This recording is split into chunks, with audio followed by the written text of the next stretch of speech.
Chapter 8. Emily sank to her knees beside the dog. Tiger was lying on his back. He was dead. His eyes had already sunk into his head. Oh no, oh no. He had a large wound in his chest, straight like a cut. It was a cut, a deep cut. Tiger must have been stabbed. He lay in a dark pool of drying blood. Oh no, no, no, no. Emily picked up the little dog in her arms, blood trickling down the front of her white sweater. There's a killer in this house, Emily thought. We're living with a killer. She pictured Tiger bounding across the floor, his little legs moving like a speeded-up movie, his stubby tail switching from side to side. Then she pictured Jessie angrily kicking at him, Jessie angrily tossing him hard to the floor. Jessie hated Tiger. There's a killer in this house. Help me, Emily screamed. Somebody, help me! Mrs. Wallner came running down the stairs first, followed by her husband. Help me, please! They were followed by Nancy, Jessie, and Rich, all in pajamas, all wide-eyed, frightened-looking, all forcing themselves awake. When they burst into the kitchen, Emily was still holding the corpse in her arms, her hands covered with blood. Tiger? Nancy screamed. What on earth? Emily, are you okay? Tiger's dead, Emily said unnecessarily. Put it down, Jessie pleaded. Mrs. Wallner leaned against the kitchen counter, trying to catch her breath. She looked as white as the Formica countertop, and under the harsh fluorescent glare of the overhead light, she looked older than usual and tired, streaks of gray showing in her coppery hair. Someone must have broken in, she said, keeping her head down, avoiding having to look at Tiger. But who would break in just to murder a dog? Emily cried. Put it down, Jessie shrieked. No sign of any break-in, Mr. Wallner said after checking all the windows. Here, Em, let me take that. He reached for the dog's body, but Emily turned away, refusing to give it up. Your sweater? It's ruined, Nancy said, tears in her eyes. Emily looked at Rich. His blonde hair was matted against his forehead. His pajama shirt had ridden up, revealing a few inches of pale stomach. His eyes looked red and bloodshot. He looked away, avoiding her gaze. He hadn't uttered a cry. In fact, he hadn't said a word. Emily, let me have the dog, Mr. Wallner said gently. Emily relented. He took the dog from her arms and carried it away. Where are you taking him? Emily called after him. Just to the back stoop. I'll call the ASPCA in the morning. They'll come and take him away. He pulled open the kitchen door with his free hand and stepped outside in his pajamas. It's so awful, Jessie said, dropping down onto one of the tall stools in front of the counter. Who would do such a horrible thing? Emily glared accusingly at her. You never liked Tiger. Jessie's mouth dropped open. You're not accusing me, are you? You never liked Tiger, Emily repeated. She tried to clear her mind, but the picture of the murdered dog wouldn't fade from view. She kept seeing it over and over. It felt as if she were in a dream, where everything repeated and repeated. You never liked Tiger. Had she already said that? Hadn't this all happened before? Several times before? Was it happening now? No, I don't like dogs, Jessie said, but I wouldn't kill an innocent animal. Somebody did, Nancy said in a flat, weary voice. I don't see what good it will do to stand here and accuse each other, Mrs. Wallner said. She moved forward and put her arms around Emily. But someone in this room murdered Tiger, Emily cried. We have to know who did it. We have to. Maybe it was an accident, her mother said. Maybe Tiger fell on something sharp. Fell on what? Mr. Wallner asked. I just don't want to believe that someone in this house could have. Mrs. Wallner's words choked in her throat. Of course not, Emily thought. Mom never wants to believe anything bad about anybody. She doesn't want to believe that Jessie is capable of killing, but the evidence is so clear. She looked over to Nancy. Her sister had her arms crossed tightly over her chest, as if trying to hold her feelings in, as if trying to hold herself together. I heard Rich walking around earlier tonight, Nancy said. I got up to get a drink of water, Rich whined, his voice cracking, his first words of the night. Rich, if you did this, Mr. Wallner said quietly, looking down at the dark puddle of blood on the linoleum, tell us now. If you need help from us, let us know. You won't be punished, I promise. We'll get you the help you need. He said this softly, caringly. Emily was surprised. It wasn't the way her stepfather usually reacted. He usually barreled into a situation without thinking of anyone's feelings, especially Rich's. But this was serious, and Mr. Wallner was treating it that way. But I didn't do it, Rich cried, his voice rising several octaves. He suddenly looked very frightened. This isn't right. We can't just stand here and accuse each other, Mrs. Wallner said. That book you've been reading, Nancy said to Rich, Pet Cemetery? I read that. It's about a pet that dies, and then the people bring it back from the dead. So what? Rich shouted. So what? Rich, I mean what I said, Mr. Wallner said, staring at his trembling son. You won't be punished, I promise. Just tell us the truth.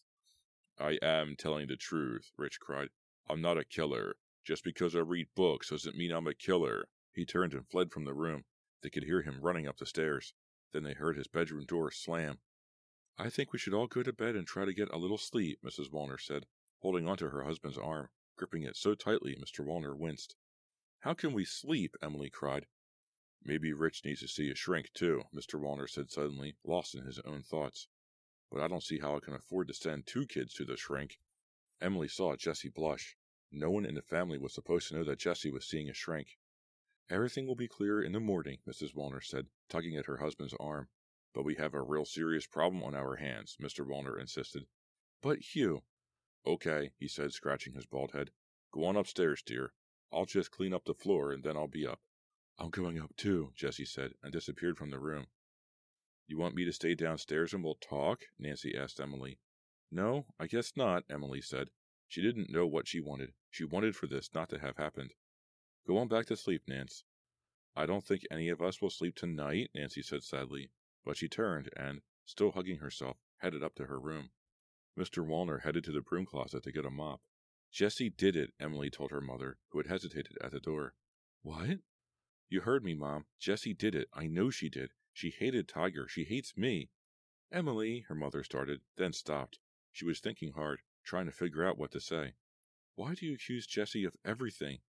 Because she's the one who's doing these terrible things, Emily said softly, slowly, suddenly feeling very sleepy despite the horror, despite the picture of the dead dog that wouldn't leave her mind.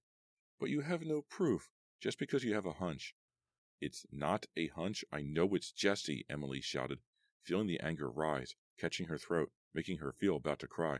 You don't really know her, Mom. She's different from what you think she is. She acts real sweet when you're around, but then when we're alone, she...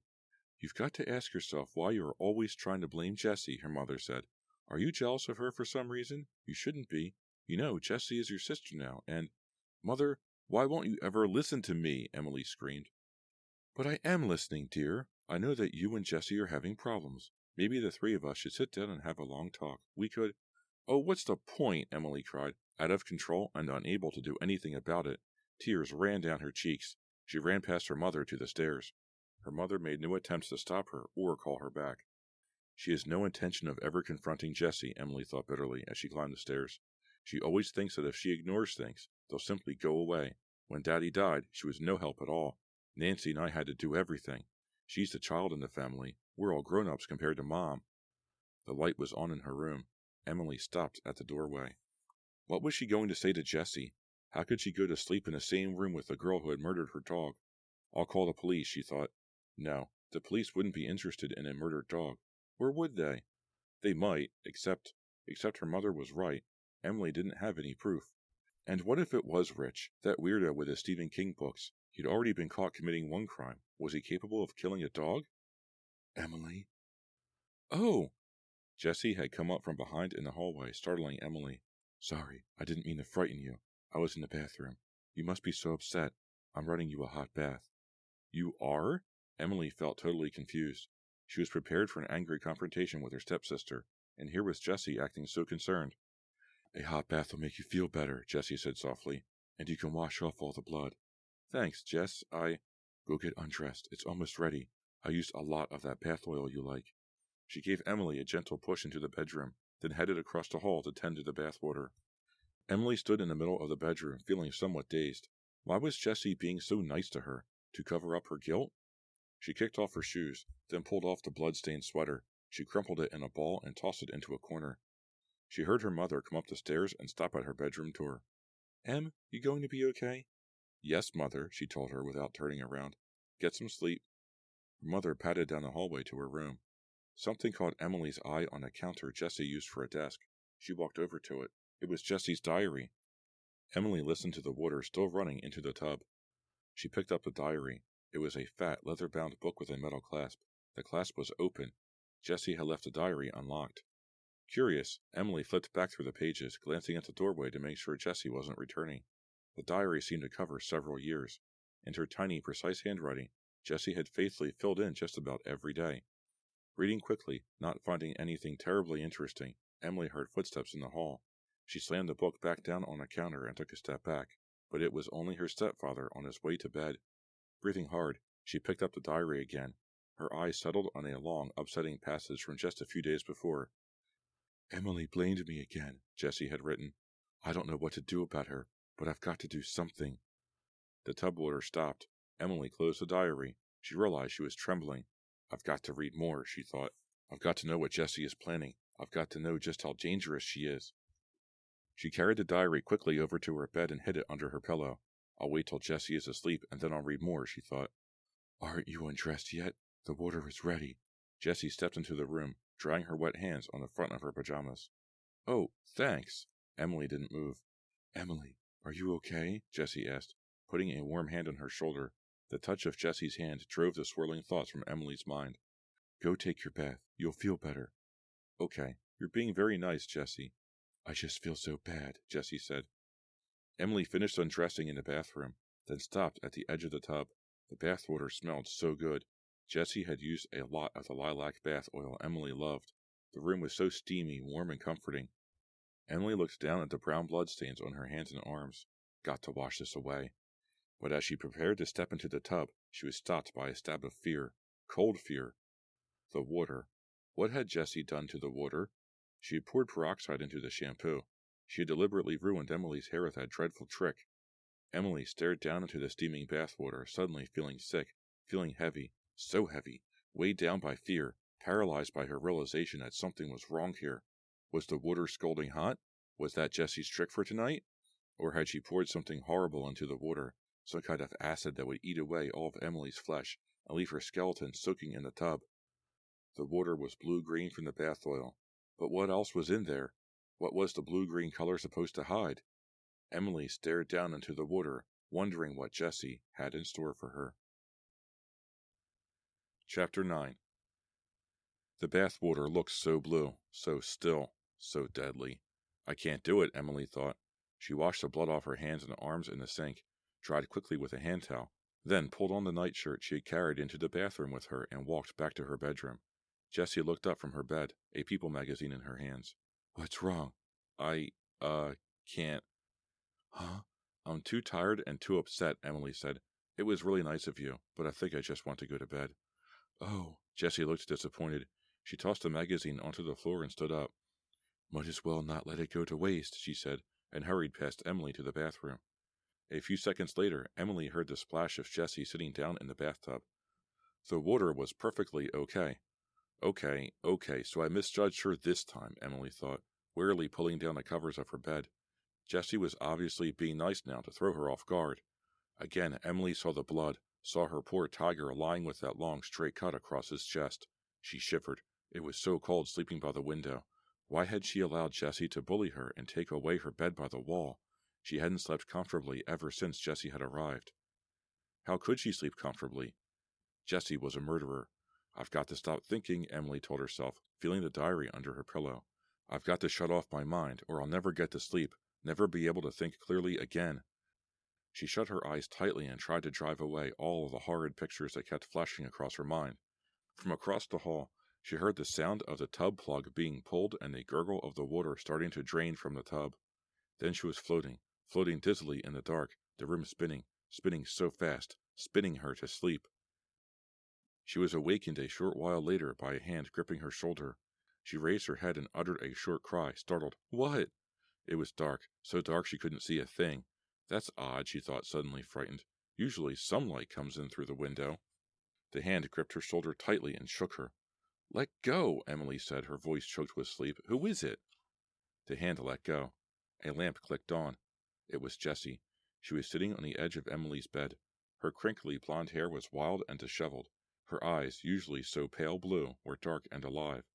Wake up, Emily. You've slept long enough, Jessie whispered. Her wide grin was frightening. What? What's the matter? Emily struggled to wake up, to clear her mind, but it was like swimming under water. She struggled and struggled but couldn't get to the surface. The bedroom light seemed to flicker and dim. How long have I been asleep? Emily asked. Not long. Jessie leaned down over her, still grinning. Emily saw a shadow behind Jessie. Someone else was in the room. Who's that? Emily asked. The light seemed to brighten. Krista stepped into view. Hi, Emily. Sorry about this, she said. She was grinning too, grinning at Jessie. It was some sort of a conspiracy, Emily realized. But what? What was Krista doing in her room in the middle of the night? I love your hair, Krista said, and both girls laughed loudly. Krista stepped closer. She was still wearing the dress she had on at the dance. Then Emily saw the knife in Jessie's hand. It was a big, black-handled kitchen knife. The blade was smeared with dark red blood. Hey! Emily still felt as if she were swimming underwater. Hey, what are you doing? You know, Jessie said. I love your hair, Krista said. Really? Jessie, wait, Emily cried. Jessie raised the knife. The blade was so red, so dripping red. Jessie, no! Jessie held the knife over Emily's head with one hand and gripped her shoulder with the other. No, please! Gripping her shoulder harder, she began to shake Emily. Emily closed her eyes and waited for the knife blade to drop. I'm dead, she thought. Jessie has killed me. I'm dead. Dead, dead, dead. Then she woke up. It was a dream, a frightening dream. The room was pitch black, and someone was gripping her shoulder. Chapter 10. No! Emily tried to scream, but no sound came out. Shh, it's me, said a familiar voice. He let go of her shoulder. Emily squinted in the darkness, her heart pounding. Rich? Yeah. She turned and sat up. The nightmare still hovered over her like a heavy cloud. It had seemed so real. She could still see the blood-stained knife blade, so red, so deadly red. Rich, what's the matter? What do you want? His face moved out of the shadows, pale gray in the dim light from the window. He looked very nervous. Sorry, I didn't mean to scare you. But what do you want? She insisted. This was so weird. Rich never came into their room. What was he doing here now, shaking her like that, waking her up in the middle of the night? I didn't kill your dog, Rich said in a loud whisper. What? That's what I wanted to tell you. I didn't kill your dog. He moved even closer. His eyes peered into hers as if trying to determine whether or not she believed him. Rich, please, it's so late. The room was spinning. His face, so close to hers, was spinning with it. I didn't kill Tiger. I liked him. Really, please believe me. He had tears in his eyes. It seemed so terribly important to him that Emily believed him. I believe you, Emily said wearily. She wasn't really sure whether she believed him or not. The nightmare flashed through her mind once again, and once again she saw Jessie holding the bloody kitchen knife. Go back to sleep, Rich. I believe you. Thanks, he said, turning his head so she wouldn't see the tears. That's an odd thing to say, she thought. Thanks? He's so grateful to me for believing him? Thanks, he repeated, and disappeared into the darkness. Emily sat up, hoping it would make the room stop spinning. It helped a little. Why was it so cold in the room? She looked over to Jessie's bed. Jessie was such a light sleeper. Any little sound would wake her. Why hadn't she awakened when Rich had come into the room? Hey, wait. Jessie? Emily thought maybe her eyes were playing tricks on her. She climbed out of bed, feeling even colder away from the covers. She took a few steps across the room toward Jessie's bed. She was seeing correctly. The bed was empty. Feeling a gust of wind, Emily turned. The window was wide open. No wonder it was so cold in the room. The window was wide open, and Jessie was gone. Sneaked out. She probably climbed down the big old maple outside their window. But where did she go? Feeling the bump under her pillow, Emily remembered the diary. She pulled it out and, yawning, carried it over to the desk and turned on the desk lamp. It took a while for her sleep-filled eyes to focus on the tiny, precise handwriting. She kept thumbing backward through the days, not finding anything revealing. Then a section caught her eye. It seemed to jump off the page because Jessie's handwriting suddenly changed, as if this particular passage had been written rapidly, heatedly. Emily moved the desk lamp closer and started to read. Had a fight with Jolie, the section began. A big fight. I can't believe I trusted her. She is not a friend. She's the lowest. I hate her. Jolie. The name rang a bell with Emily. It was the name Jessie had mentioned the night of the shampoo incident. Emily skimmed a few pages, then gasped as she started to read again. They think I did it. They think I killed Jolie, the diary said. Killed Jolie? Jolie isn't here anymore. They found us. Just me and Jolie at the bottom of the slope. I told them I didn't do it. Jolie fell. It was an accident. It wasn't my fault, but Jolie is dead." The handwriting became very sloppy at this point, the letters all jagged and run together. "They think I killed Jolie. I guess I didn't handle it well at first. I couldn't answer their questions when the rest of our group found me next to her body. I guess I didn't make much sense, but it wasn't my fault. I kept saying that over and over. I could see that no one believed me, but I know the truth. I can tell that everyone thinks I killed her. I can tell by the way they look at me, by the way they whisper when I go past. But you know what? I don't care. I really don't. I don't care what they think. Jolie is dead. Nothing can change that. I have to go on with my life. I'm alive." Emily slammed the book shut. She had read enough.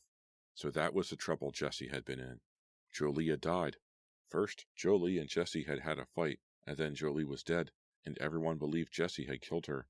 Was Jessie telling the truth in her diary? Did Jolie fall? Was it an accident? What really happened? Was Jessie a murderer? Her head spinning, Emily put the diary on the exact spot where she had found it. "I don't care what they think," Jessie had written. Jolie was dead, and Jessie didn't care. And where was Jessie now? Where had she run to? Emily realized she was too tired to think straight. She climbed back into her bed, and, seeing Jessie's scrawled words before her eyes, fell immediately into a troubled sleep. "Pass the milk, please," Mr. Walner said, scooting his stool up close to the counter. The whole family grabbed breakfast every morning around the kitchen counter, gulping down orange juice and milk, a quick bowl of cereal, or a couple slices of buttered toast. But it seemed different this morning, quieter without the clicking of Tiger's paws over the linoleum. Emily, feeling as if she hadn't slept at all, thought of poor Tiger, lying lifeless out on the back stoop. She kept looking down to the floor, almost expecting to see him there begging for crusts of toast. Since it was Saturday, everyone was still in pajamas and bathrobes, except for Emily, who quickly pulled on jeans and a t-shirt. Rich, looking very sleepy, kept giving Emily meaningful looks, which she didn't know how to interpret. Finally, she just stopped looking over at him. What a weird kid, she thought. What a sad, weird kid. "How are you feeling this morning, Em?" Mrs. Walner asked, gripping her coffee cup tightly, as if it might escape from her if she let it go. "I don't know. Okay, I guess," Emily answered. "I know," Mrs. Walner said cheerily. "Why don't you and I spend the day together? We can go shopping, and then have lunch like real ladies, and—" "Sorry, Mom. I'm going over to Kathy's. Then we're going to school. There's a special computer lab at school this morning, and—" "On Saturday?" Mr. Walner interrupted. "Yeah, we get to try some new word processing program. So Kathy and I thought we'd—" "Morning, everyone." Jessie entered the kitchen quietly and climbed up onto the empty stool on the end, a pleasant smile on her face. "Pass the orange juice, please." I wonder when she got in, Emily thought.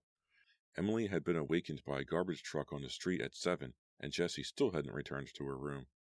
She was out all night, and look how perky she looks, Emily thought, staring as Jessie gulped down a tall glass of juice. I guess I underestimated Jessie's acting ability, Emily thought. "You look very pretty today," Mrs. Walner said to Jessie. "Really? Thanks. I didn't sleep very well last night," Jessie said. She's a good actress, and a good liar, Emily thought. No one was talking about Tiger, Emily realized. No one wanted to talk about the fact that a murder had been committed in this very kitchen the night before. Maybe I'll tell everyone that Jessie sneaked out and was gone all night, Emily thought. Maybe I'll let them know what a sneak Jessie is. But she didn't have the strength for a screaming confrontation this morning. She decided to save this little secret, save it for a time she really needed it. "Maybe I'll help you clean the garage out this morning," Jessie said enthusiastically to her dad. "Great," he replied, his mouth full of cornflakes. "Too bad you won't be here, Emily," he said, leaning over the counter to see her better. "Then the whole family could pitch in. I like family activities." Some family, Emily thought glumly. A murder was committed here last night, and everyone's acting as if this is just another normal day. She glanced at her watch. "Oh, I'm going to be late." She hopped down off the stool and hurried up to her room to get her backpack and her down jacket. "Where are you going so early?" Nancy called, just coming down to breakfast. "Out of here," Emily shouted, slamming the door behind her. When she picked up Kathy, she was still feeling really down. "What's your problem?" Kathy asked, noticing it immediately. "If I tell you, you won't believe it," Emily told her friend bitterly. "Wow," Kathy said. "What did your stepsister do this time?" By the time they got to the computer lab in school, Emily had told her the whole story. She was reluctant at first. Why should Kathy have to hear the whole horrible tale? But it felt good to unburden herself, and it felt good to get some sympathy and understanding for a change. "You poor thing," Kathy said, as they found places at the long table in the lab. "If I had a wacko stepsister like that, I don't know what I'd do. Run away, probably." "Well, I'm not running away," Emily said, pulling off her jacket. "I was there first." She sighed loudly and plopped down in a chair. As the instructor entered the room, she pulled her backpack up onto the table and unzipped it. She started to reach into the backpack, stopped, and screamed. "Emily, what on earth?" Kathy cried. Emily couldn't answer. Instead, her hands trembling, she pulled open the backpack. "Oh no, I don't believe it," Kathy groaned.